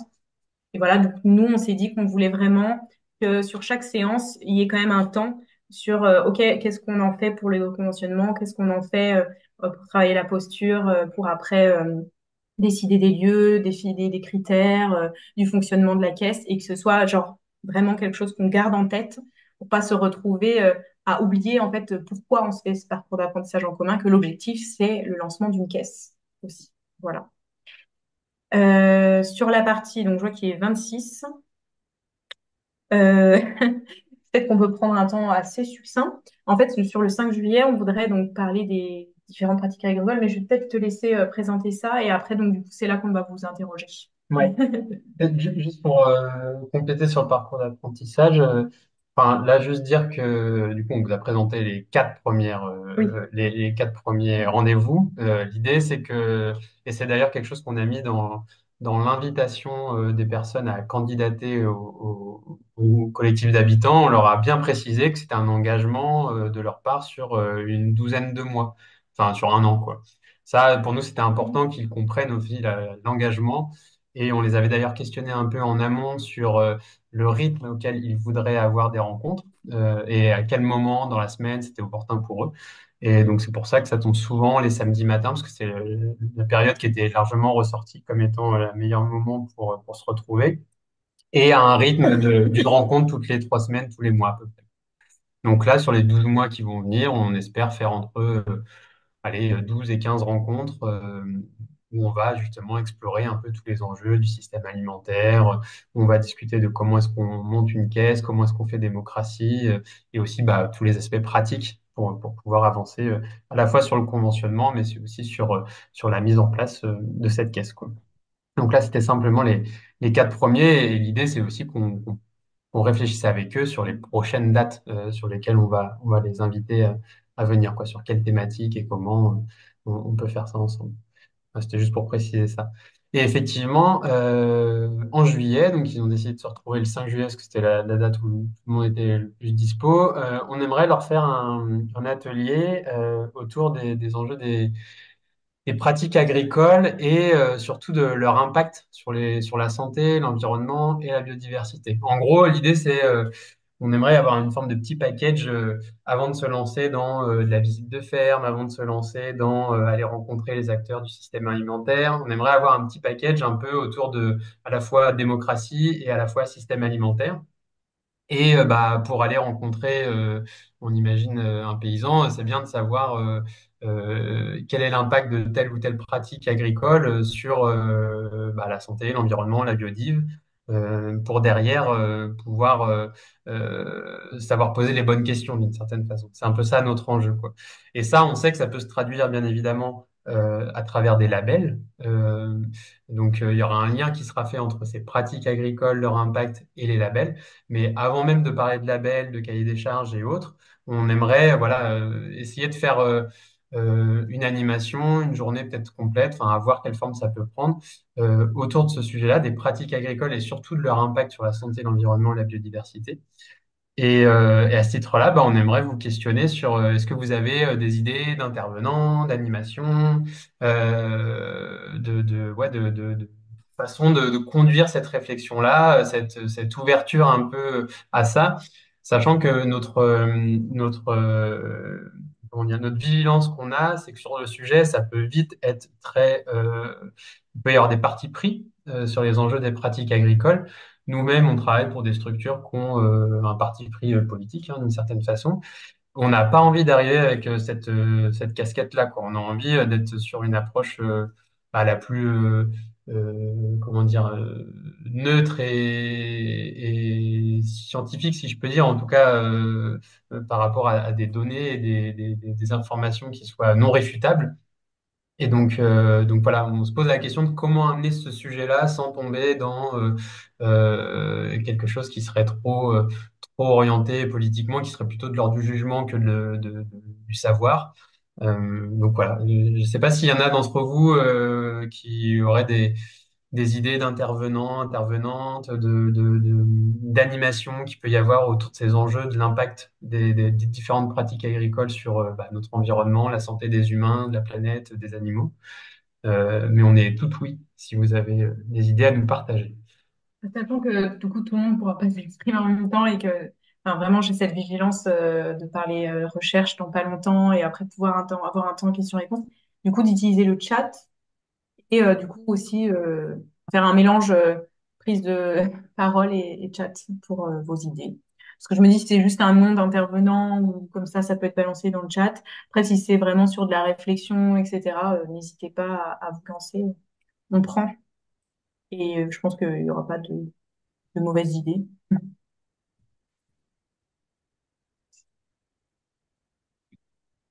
Genre, on a vraiment accès au chat. Tant qu'on vous partage notre écran. Je me permets du coup de parler pour Oriane qui a mis un message dans le chat en Ouais, disant qu'il faudrait quand même commencer par une rencontre dans une ferme avec un ou une paysanne. Peut-être ok. expliquer pourquoi vous n'avez pas envie de... Enfin, parce que du coup, j'ai l'impression que dans ce que vous avez dit, c'était plutôt dans un second temps. Alors, eh bien, le 17 mai, en fait, justement, là, on est en train de voir ça, on est en train d'échanger avec un des paysans qui compose la caisse pour, en fait, lui demander si c'est OK de le faire sur sa ferme.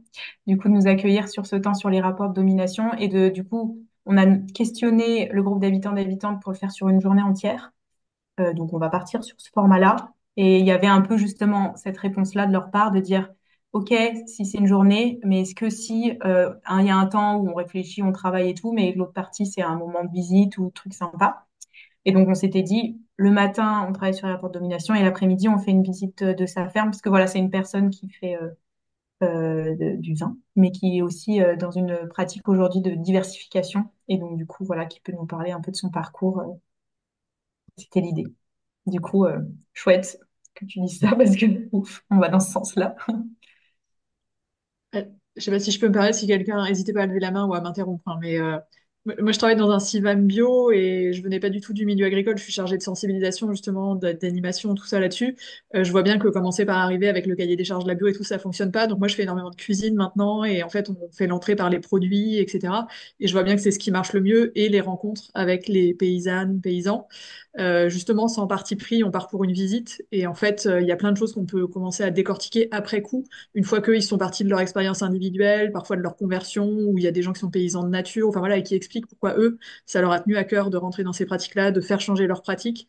Et je trouve que c'est la meilleure entrée en matière, si je puis me permettre. Enfin, voilà. Et après, ça permet de remettre les choses de manière plus scientifique, sortir des argumentaires, des chiffres, des chartes, des labels, etc. Mais que ça reste quand même la meilleure porte d'entrée. Carrément. Plus sois, je viens pas du milieu agricole initialement et je viens du monde de l'animation et je suis souvent en train de dire non, non, mais en fait, faut qu'on sorte un peu des chiffres, etc., et tout ça, parce que c'est important aussi de l'amener dans par une autre approche qui peut être parfois, enfin, ça peut être un peu effrayant. Je me dis, si on ne vient pas de ce milieu-là, là, en tout cas, super. Bah, merci pour ton intervention. D'ailleurs, au sein du groupe, il y a une paysanne qui est issue de paysans de nature. Du coup, je pense que vous laissez la place pour parler de tout ça. Je pense que ça pourrait être prioritaire, quoi. C'est important.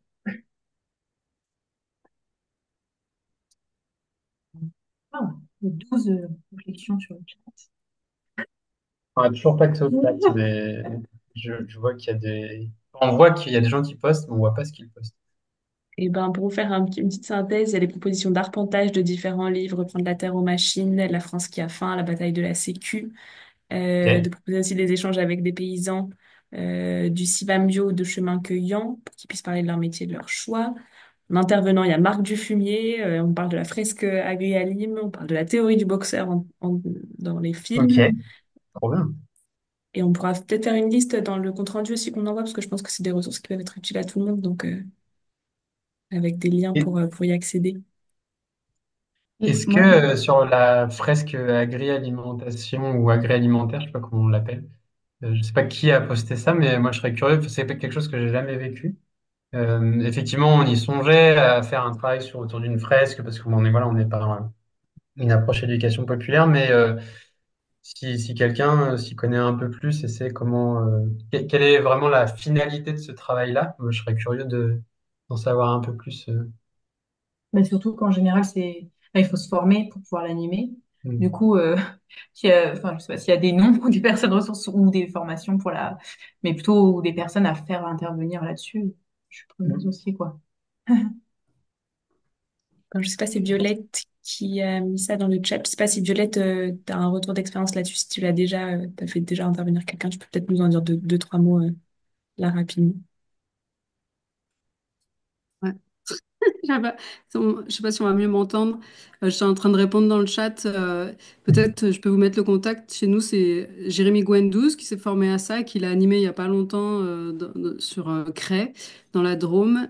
Mais moi, je l'ai pas encore vu et ni fait intervenir encore dans le cadre de notre projet. Mais ça Ok. peut être intéressant juste d'échanger avec lui et de voir si, comme c'est un réseau qui se forme, s'il connaît des personnes vers chez vous qui seraient formées. Donner les Carrément. Complètement. Trop contacts. bien. Ah Merci. bah, merci, ouais. On t'a bien entendu ce coup-ci. Merci. C'est celle qui a élaboré la marmite rouge? Alors, la marmite rouge, c'est une fresque sur la sécurité sociale de l'alimentation ou c'est agri-alimentation?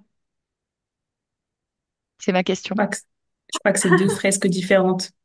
Il y en a une sur la Et sécurité de sociale la de marmite, non? l'alimentation. Celle de Ok. la marmite Et rouge. hmm, Celle de la marmite rouge, elle commence par une partie sur le système alimentaire et après, il parle de la sécurité sociale de l'alimentation et en quoi c'est une réponse potentielle. Ok. Ok, et elle est disponible parce que pareil, j'avais cru comprendre que c'était encore pas exportable et que enfin, j'avais échangé avec une personne de la Marmite Rouge et donc voilà, je reprendrai contact avec elle. Puis ça, je me dis, ça Mm. serait idéal Ils aussi. viennent, ils peuvent venir l'animer. Ils forment pas encore des personnes à l'animer. Et du coup, bah, comme toute animation de fresque, ça peut coûter cher, quoi. Ok. Ok, Surtout qu'ils sont sur Paris, donc pour venir jusque chez vous, bon. Ouais.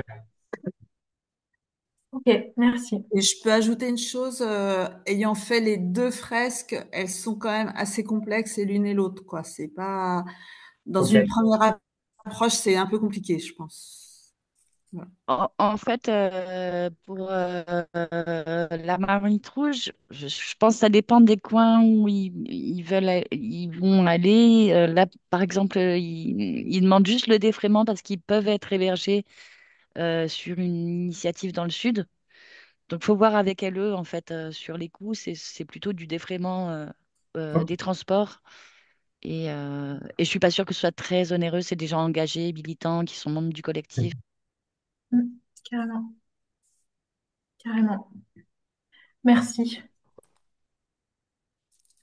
Ok, bah cool, bah merci pour vos partages. Je pense qu'on a bien noté tout ça. Et d'ailleurs, ce qu'on pourra faire, c'est que le jour où on mettra en place cette journée, on vous fera un retour sur, on vous partagera ce qu'on a mis en place et comment est-ce qu'on Mm. envisage. Du coup, en tout cas, merci pour vos contributions. Et si vous en avez d'autres, n'hésitez pas à les mettre dans le chat par ailleurs d'ici là. Je sais pas, Alexia, si le chat, ça se sauvegarde. Enfin, voilà, La je sais pas. sauvegarde et je viens de faire un copier-coller de ce qui Bien. était dedans pour faire la Ah, liste. merci, gentil. Je propose qu'on laisse la Ouais. parole maintenant à Théo pour parler recherche-action. Merci beaucoup. Effectivement, du coup, je vais d'abord juste rapidement parler de ma posture, d'où je parle. Du coup, comme j'ai expliqué en introduction, je suis dans la caisse dans le cadre, en fait, c'est mon stage de fin d'études. Je fais un master 2 en humanité environnementale au Muséum d'histoire naturelle à Paris. Et les domaines... Ah, ça a changé de slide. Ouais, merci. Les domaines d'analyse, ils se concentrent du coup, enfin, c'est donc les humanités environnementales, c'est des regards croisés des différentes disciplines en sciences sociales et sciences naturelles sur les rapports société-environnement dans vraiment pas, enfin, toutes les dimensions possibles. Moi, mes centres d'intérêt personnels, ce que j'aime étudier, c'est plutôt de l'ordre de l'anthropologie politique. C'est à savoir comment, en fait, quelles sont les modalités qui permettent ou qui permettent pas aux personnes d'agir sur et de se sentir concernées par les problématiques concrètes de leur quotidien. Donc, problématiques sociales, biologiques, culturelles et autres, pour façonner le monde dans lequel ils et elles veulent vivre concrètement. Donc, en d'autres termes, en fait, comment le politique peut être réintégré dans le quotidien des personnes au sens du vécu, donc de l'intéressement, de l'attachement sensible. Et comme l'a amené Manon tout à l'heure, on est toutes et tous des experts du quotidien et on a vraiment cette volonté, en tout cas là au sein de la caisse, dans notre démarche, de s'intéresser au vécu des personnes et d'avoir vraiment une dynamique d'éducation populaire assez marquée. Je veux bien la slide d'après, s'il vous plaît. Merci. Du coup, recherche-action, ça vient un peu comme un cheveu sur la soupe à la fin, mais qu'est-ce que c'est? Souvent, on entend beaucoup ce mot-là. C'est avant tout une méthode de recherche un peu plus particulière. Ah, il y a un micro qui n'a pas été éteint. C'est une méthode qui est interventionniste, collaborative et transformatrice. Donc vraiment, je me nourris des observations du terrain d'étude et des expériences vécues des participants et des participantes pour construire les problématiques. En fait, ça se fait chemin faisant, genre pendant que l'action est en train de se faire. Et en même temps, moi aussi, je viens y apposer ce que j'ai pu apprendre en cours, de mes lectures, enfin, des concepts théoriques, les miens, mais aussi des réflexions communes d'autres personnes qui m'entourent. Et j'y reviendrai tout à l'heure, mais notamment l'intercaisse est extrêmement utile pour ça. Pourquoi faire de la recherche-action dans le cadre de ce stage? Vu qu'on l'a expliqué, on n'est pas adossé à un organisme de recherche, on n'est pas adossé à une collectivité, on va dire, c'est pas non plus le pilier du comité de pilotage. Donc, je suis le seul à faire, entre guillemets, de la recherche dedans, même si on est toutes et tous, du coup, comme on l'a dit, des experts du quotidien. Donc, c'est vraiment pour observer, analyser, capitaliser et transmettre. C'est vraiment les quatre actions, importantes de pourquoi enfin, pour tirer les enseignements nécessaires pour affiner le fonctionnement démocratique de la caisse de l'alimentation euh, et aussi pour participer à l'effort collectif d'amélioration du fonctionnement des autres expérimentations, celles qui sont déjà un peu plus loin, enfin plus avancées, ou qui sont en train de se monter comme la nôtre, et celles qui vont se monter dans le futur. Donc c'est vraiment essayer de faire commun autour de l'alimentation et de la démocratie. L'interconnaissance du parcours d'apprentissage en commun, du PAC, comme j'aime bien dire, c'est vraiment un moyen, c'est pas le but, c'est pas l'objet de recherche. Moi, je m'attarde pas sur la connaissance en tant que telle, mais plutôt comme le fait que ce soit un moyen par lequel le changement du système alimentaire il peut être possible. Donc, pourquoi la recherche-action? Pour l'étude et la transformation des rapports sociaux qui pourraient entraver la participation, l'équité et le pouvoir d'agir de certains habitants, habitantes. Voilà, le but étant de favoriser l'émancipation populaire politique pour une transformation qui soit juste, démocratique et durable du système alimentaire. Donc là, comme le petit schéma qu'on voit à gauche, c'est ça, on part d'une position zéro du système alimentaire tel qu'il est, les rapports sociaux tels qu'ils sont aujourd'hui. Et par ce processus de co-création de connaissances du PAC, je vais essayer d'analyser comment et pourquoi et aussi un peu interagir avec ça pourrait permettre une certaine émancipation des carcans sociaux et favoriser le pouvoir d'agir. Merci. Du coup, il y a, il y a deux entrées euh, pour cette recherche-action qu'on aimerait développer. Le premier, c'est par l'alimentation de la démocratie participative en mixité sociale comme levier indispensable d'émancipation politique. On est toutes et tous des mangeurs et des mangeuses, donc je fais l'hypothèse qu'à travers l'alimentation, les personnes, elles s'accrochent au monde dans lequel elles vivent. C'est leur façon de comprendre socialement, culturellement, quelle est leur place, quel est le sens de leur interaction avec leur environnement. Dans le mot environnement, je mets pas le mot écologie du tout, mais plus tout ce qui nous entoure, ce avec quoi on a des prises. Donc l'alimentation, c'est un levier d'émancipation. Et les caisses alimentaires, c'est vraiment qui s'inspire du projet de sécurité sociale de l'alimentation. Ce sont vraiment les émanations concrètes, quoi. C'est des sanctuaires de pratiques démocratiques voilà, vraiment concrètes. C'est les points d'adhésion de cette politisation sensible. Et aujourd'hui, la question alimentaire, elle est en lien, enfin, elle est forcément en lien avec le modèle de production qui la sous-tend. Et elle peut être aujourd'hui chasse-gardée politiquement par les industries agroalimentaires, certains techniciens, certains ingénieurs, certains scientifiques, certaines institutions internationales, en collaboration avec certains gouvernements. Et c'est des enjeux qui sont donc éminemment politiques, c'est des enjeux de société, et qui aujourd'hui tentent de retrouver leur place. Bon, on le voit hein, par les solidarités alimentaires, pas que les caisses, mais les caisses en sont un très bon exemple. Ces enjeux, ils tentent de retrouver leur place au sein des processus populaires que représentent les caisses. Et ces caisses-là, pour moi, elles représentent aussi le potentiel de reprise du pouvoir d'agir sur le cours de la vie au quotidien et en société. C'est un vrai projet de société. On dit souvent que manger, c'est voter, mais la démocratie, elle s'arrête absolument pas au vote. Elle se construit en continu, au quotidien et avec les autres. Et le deuxième objectif du stage, qui nous paraît extrêmement important, là vraiment à Lézignan, en effet, en fait, une des volontés du projet de caisse qu'a sollicité ce stage, c'est d'évaluer plus en profondeur et de visibiliser auprès des personnes les rapports de domination qui existent au sein de notre société. Ils sont vraiment naturalisés, c'est-à-dire qu'ils sont vraiment ancrés dans la structure même de nos rapports aux autres, de nos façons de nous exprimer. Donc on propose de faire un focus sur ces rapports de domination, on l'a expliqué le 17 mai, mais moi aussi, enfin, c'est des observations que je vais faire à chaque séance, en plus. Euh, donc ces rapports de domination au sein du processus démocratique en lien avec l'alimentation, euh, qui est proposé d'être un levier de pouvoir d'agir, justement, de s'émanciper de ces rapports de domination, parce qu'en effet, en fait, lors des réunions de caisse, et surtout lorsqu'on on a affaire à une diversité de personnes, comme on l'a expliqué, on l'a montré tout à l'heure avec les petits graphiques, les rapports classistes, donc les rapports de domination de classe, les rapports sexistes et aussi racistes, qui peuvent imprégner, souvent inconsciemment, le processus d'échange démocratique, qui lui pourtant se veut participatif au sein des caisses. Et donc il nous a semblé important, en tout cas le Copil, Manon et Thomas ont jugé important en tout cas d'apporter vraiment ce focus au sein de la caisse de Lézignan. Et donc c'est un des objectifs. Donc vraiment, le projet de recherche-action, il a un double objectif qui pourrait se parer de plusieurs questionnements. Donc, comment des effets de groupe peuvent générer du commun, du pouvoir d'agir? Quel est l'effet de la mixité sociale sur la reproduction des inégalités et d'exercice du pouvoir? Qu'est-ce qui fait que les gens viennent dans ces dispositifs finalement? Parce qu'ils sont volontaires, mais enfin, vu qu'ils sont volontaires, pourquoi ils sont là concrètement? Qu'est-ce qui les fait rester surtout et pas partir tout de suite? À quoi ils s'accrochent vraiment? Qu'est-ce qui favorise leur motivation? Qu'est-ce qui les freine? Enfin, toutes ces questions-là méritent d'être posées et du coup, ça fait partie des différents stages de recherche-action au sein de différentes caisses. Et donc, bah, tous ces questionnements, ils sont loin d'être exhaustifs, bien sûr, et ils permettent de comprendre et de mettre le doigt sur ce qui fait sens pour chacun et chacune dans le groupe, ce à quoi on tient, qui anime l'engagement et cet engagement, il est incarné de tellement de différentes manières chez les différents membres du groupe, et c'est ça qui est intéressant à voir. Donc, ce qui va être observé, c'est donc ce qui fait que les gens se mettent à participer en groupe diversifié dans une démarche de transformation d'un système alimentaire local, donc c'est-à-dire les différentes modalités d'intéressement et ce qui les permet ou non.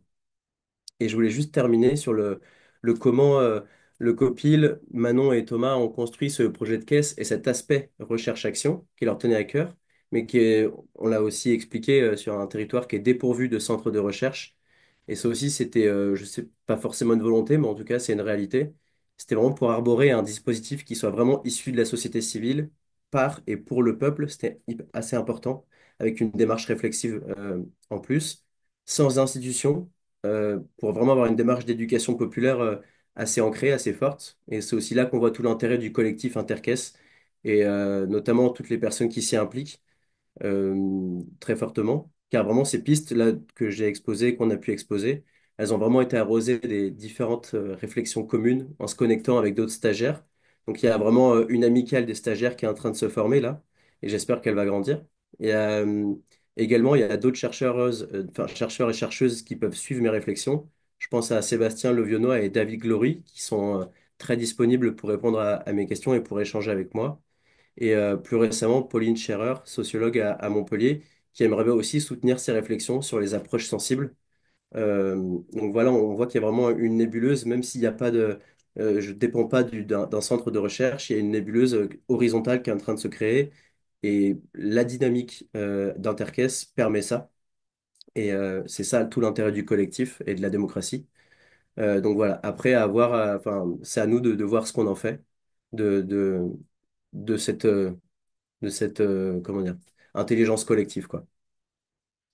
Donc voilà, je pense que j'ai fait le tour par rapport à la recherche-action et la portée, la double portée en tout cas de ce stage. Il y a des questions plus spécifiquement d'ailleurs sur la recherche-action. On peut prendre 5 minutes là-dessus. On a fini après. Effectivement, il y a un peu un take-home message, quoi, quelque chose, s'il faut retenir 5 points de la caisse de Lézignan, c'est qu'on s'est implanté du coup sur un territoire rural avec une présence paysanne, à l'image des 6 paysans paysannes engagés dans le parcours d'apprentissage en commun. Donc sur 30 personnes, ça fait 20%, ce qui est vraiment pas négligeable et ce qui dénote par rapport à d'autres caisses. Le fil rouge qu'on a par rapport à toutes les étapes du parcours d'apprentissage en commun, c'est le conventionnement. Donc, essayer de relier tout ce que les participants et les participantes font avec qu'est-ce que ça peut nourrir comme réflexion par rapport au conventionnement. Troisième point, c'est le focus sur les rapports de domination qu'on aimerait vraiment mettre en lumière et visibiliser au sein de la caisse et des processus démocratiques. Le quatrième point, c'est vraiment la diversité des profils des habitants et habitantes. Il n'y a pas une classe qui est vraiment surreprésentée. En tout cas, on n'en a pas du tout l'impression. Donc ça, c'est aussi une force et que c'est une diversité en tout cas, les personnes qui ont fait la mobilisation citoyenne ont mis vraiment à cœur de faire, comme ça a été présenté par Manon tout à l'heure. Et le dernier point sur la recherche-action, donc avoir ce truc un peu spécifique de pas adosser à de la recherche, mais qui est quand même une approche réflexive par l'approche sensible et les modalités d'intéressement, donc d'attachement, pour saisir l'émancipation politique et populaire via l'alimentation. C'est vraiment les 5 points à retenir, entre autres, mais ouais, qui nous paraissaient importants en tout cas.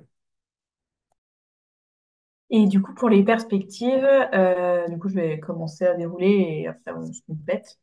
Euh, voilà, donc comme disait Thomas, le parcours d'apprentissage en commun va durer 12 mois. Donc ils sont engagés là-dessus, en tout cas les habitants et habitantes. Et suite à ça, l'idée c'est que la caisse soit lancée. Donc on aimerait bien que ça arrive du coup, au printemps 2026. Voilà comme perspective. Après, sur 2025, donc ça va être l'idée c'était aussi de profiter, enfin, il y aura le parcours d'apprentissage en commun et des rendez-vous, mais aussi de profiter de rendez-vous de nos partenaires sur des événements. Je pense à la fête paysanne, je pense à la foire bio qu'organise Nature et Progrès à Couiza, où il y a à chaque fois une thématique. Là, cette année, ce sera sur la question de l'accessibilité sur des événements. Donc, je me dis que ça peut aussi donner lieu à, du coup, une participation de notre part. Voilà, ou sur lors des fêtes paysannes diverses et variées. Alimentaire, toujours s'inscrire là-dedans, c'est intéressant. Ferme en ferme, voilà, je pense que ça peut être aussi très pertinent pour eux et du coup de profiter de ce circuit qui est mis en place pour découvrir plein de modèles différents. Je sais pas en perspective après si vous voulez compléter, Théo, Thomas. Non, ce qu'on peut dire, c'est qu'on rentre dans une phase là où effectivement pendant un an, on veut mettre en place une forme de rythme, essayer de rentrer dans quelque chose qui devient une forme de réflexe ou d'habitude, de se retrouver pour créer un sentiment d'appartenance aussi au sein du groupe. Ça, c'est hyper important pour nous. Et puis, comme on le disait tout à l'heure, il y a effectivement ce fil rouge sur le conventionnement et cet objectif final de la caisse, mais si on fait ça et si on a confié à Théo la mission d'observer les processus démocratiques et le fait de voir comment est-ce qu'il y a du gain en pouvoir d'agir, c'est aussi laisser la place à tout ce qu'on n'a pas prévu et qu'on aimerait bien d'une certaine façon qui se passe. Donc, voilà, nous on sera là aussi pour accompagner le groupe d'habitants dans ce qu'il leur a envie, voilà, les pas de côté qu'il leur a envie de faire, les endroits où il leur a envie d'aller. On a fixé des bornes d'une certaine façon avec le comité de pilotage, mais on a envie aussi que, justement, par le développement d'un esprit de groupe, bah, il y a aussi des choses qui aillent dans des sens qu'on n'avait pas anticipés. Et donc, on est plus dans une posture où on va se mettre au service d'eux, en tout cas pour ce qui est de nous, de l'équipe d'animation, au service du collectif d'habitants. Et puis petit à petit, ce seront eux qui seront en capacité, voilà, de représenter l'initiative, de prendre la main et in fine, de monter un projet de territoire qui leur appartiendra, quoi. Donc, on est vraiment dans cette posture-là, quoi. Je voulais juste parler d'un tout petit truc, je me dis que ça peut vous intéresser, qu'on a omis de vous partager. C'est qu'on a une spécificité, c'est qu'au sein du comité de pilotage, on a pris un temps de discussion sur comment valoriser la participation des personnes. Parce qu'il y a des personnes qui sont bénévoles, mais il y a aussi des personnes qui sont salariées de structures qui prennent part à Scopil. Et du coup, on a mis en place un système de forfait. Donc, on se réunit une fois par mois pour organiser un comité de pilotage, du coup, de 2 heures. Et du coup, là, c'est un forfait de 20 euros de participation. Et on se réunit tous les 3 mois. Ce copil prend la forme d'un super copil qui dure une journée. Et là, c'est un forfait de 80 euros pour la participation et c'est une demi-journée, c'est 40 euros. Voilà, il y a des notes de frais. Les personnes sont en autonomie de le demander ou non. Donc ça, c'est au choix. Et après, il y a une autre forme, c'est de la prestation, tout simplement. Si par exemple, ils interviennent dans le parcours d'apprentissage en commun avec leur casquette spécialiste, je sais pas, des céréales ou je sais pas, en fait. Et là, dans ce cas-là, on leur confie l'animation et là, c'est de la prestation de service. Donc, c'est juste qu'il y a eu un besoin de clarifier ça au sein du comité de pilotage. Et du coup, c'était juste pour vous parler de la décision et du choix qu'on avait fait. On a pris pas mal de temps, de séances là-dessus pour en discuter avec du débat mouvant, voilà, du positionnement, de la réflexion collective pour aboutir à cette décision-là. Voilà. Et du coup, je pense qu'on a fini. C'était le mot de la fin un peu bizarre, mais c'était en tout cas pour être complète. Bah, merci beaucoup à tous les trois et à tout le monde d'ailleurs. Il est 18h02, donc on va s'arrêter là. On vous enverra toutes les ressources dont on a parlé là pendant ce webinaire. Je sais pas trop si c'est un webinaire, mais on vous enverra tout ça. Et un grand merci. Et puis bonne soirée à tout le monde. Bah, Merci merci à à tout le monde. toi et merci tout le monde. Merci. Ouais. Merci beaucoup. Merci beaucoup, bonne soirée. Ouais,